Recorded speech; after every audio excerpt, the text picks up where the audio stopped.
കണിക്കൊന്ന നല്ല പോലെ പൂത്തു. ഗൃഹാതുരതകൾ ഉണർത്തി മറ്റൊരു മാമ്പഴക്കാലം കൂടി എത്തി.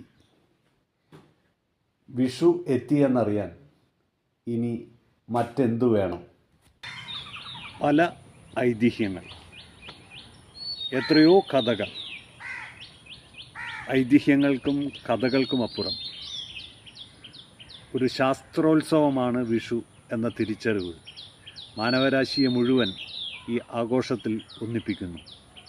സൂര്യൻ ദക്ഷിണായനത്തിൽ നിന്ന് ഉത്തരായനത്തിലേക്ക് പ്രവേശിക്കുന്ന ദിവസം, പകലും രാത്രിയും തുല്യമാവുന്ന ദിവസം, വിഷു ദിവസം. പ്രപഞ്ച സത്യങ്ങളെക്കുറിച്ച്, സൗരയൂഥത്തെക്കുറിച്ച്, സൗരയൂഥത്തിൻ്റെ സങ്കീർണതകളെക്കുറിച്ച് മനുഷ്യരിൽ ശാസ്ത്രാവബോധം ഉളവാക്കുന്ന മറ്റേത് ഉത്സവമാണുള്ളത്?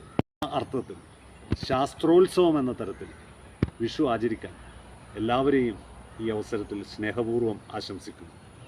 ഐതിഹ്യങ്ങൾക്കും കഥകൾക്കും കെട്ടുകഥകൾക്കും അപ്പുറത്ത് ശാസ്ത്ര സത്യം അത് ലോകത്തിൽ എല്ലാ കാലത്തും നിലനിൽക്കണമെന്നും ശാസ്ത്രീയ മനോഭാവം മനുഷ്യരിൽ വളർത്തണമെന്നും മനുഷ്യരാശി എത്രയോ കാലങ്ങൾ കൊണ്ട് ആഗ്രഹിക്കുന്നു.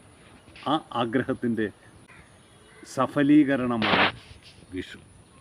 എല്ലാവർക്കും ഒരിക്കൽ കൂടി ഹൃദയം നിറഞ്ഞ വിഷു ആശംസകൾ.